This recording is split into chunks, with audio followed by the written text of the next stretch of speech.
Hey guys, I'm just going to quickly show you how to create or edit the configuration file, the Tor configuration file, to create a working relay.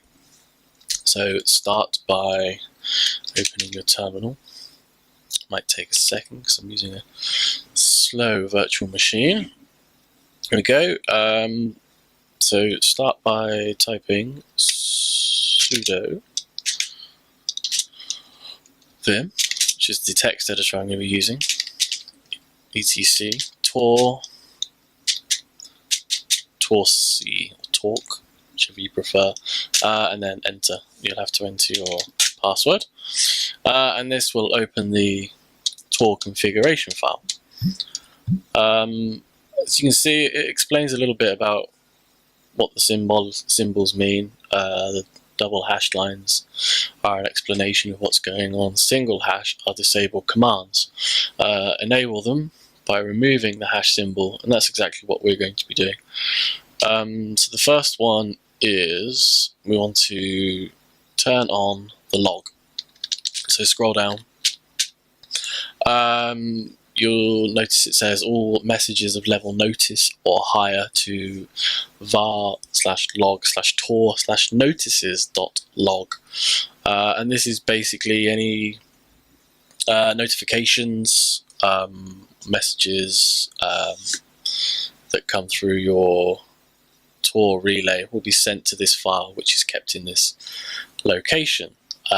So press 0 or O, let's enter the line, to enter insert mode.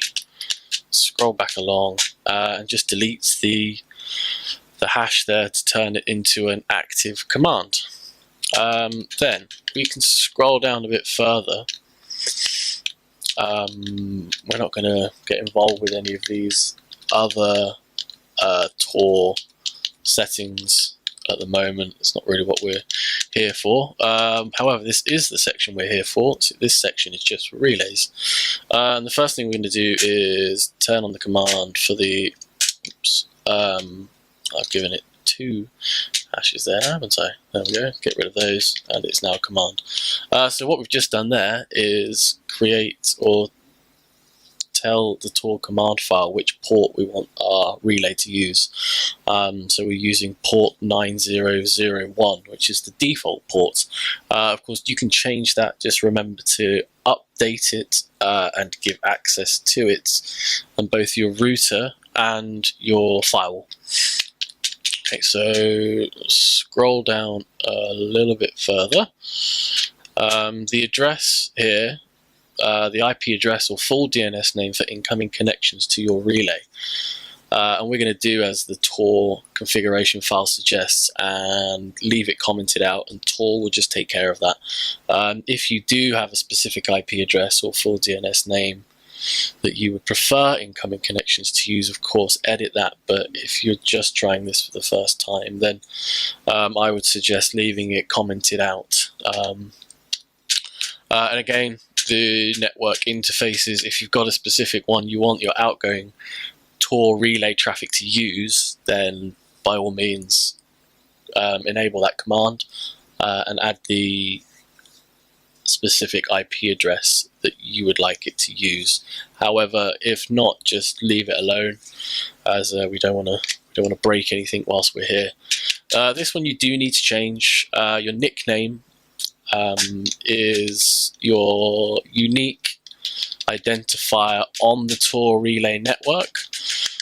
You can use some sort of elaborate pseudonym like make use of security, so nobody will know it's us.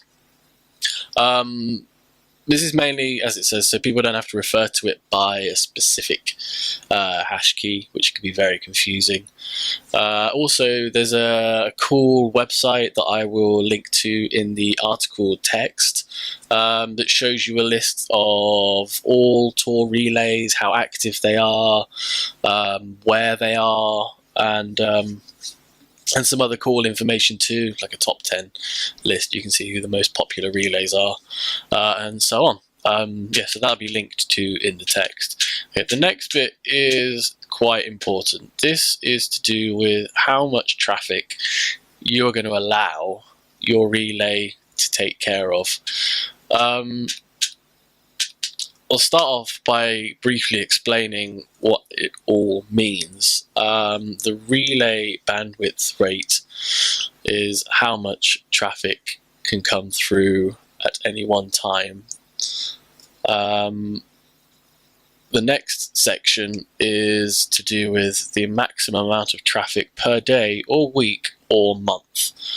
So we can set a threshold for how much traffic we will allow the Tor relay to use every single day, which is very important for people who have a limited amount of bandwidth to spare. Tor can use quite a large amount of bandwidth without you really realizing. So especially for those using limited bandwidth connections, like I said, you really need to adjust these settings according to how much data you've got spare. So I'm going to set mine to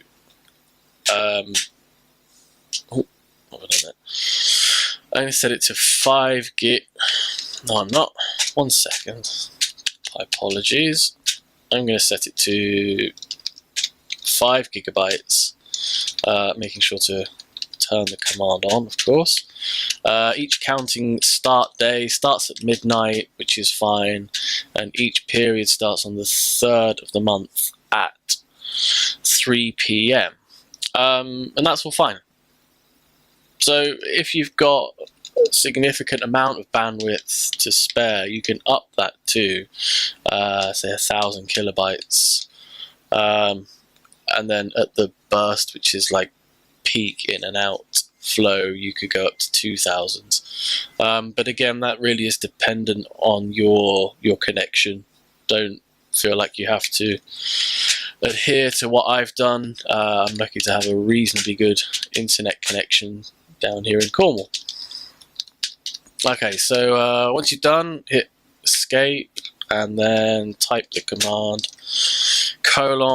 :x, which will save the file, and then you are good to go.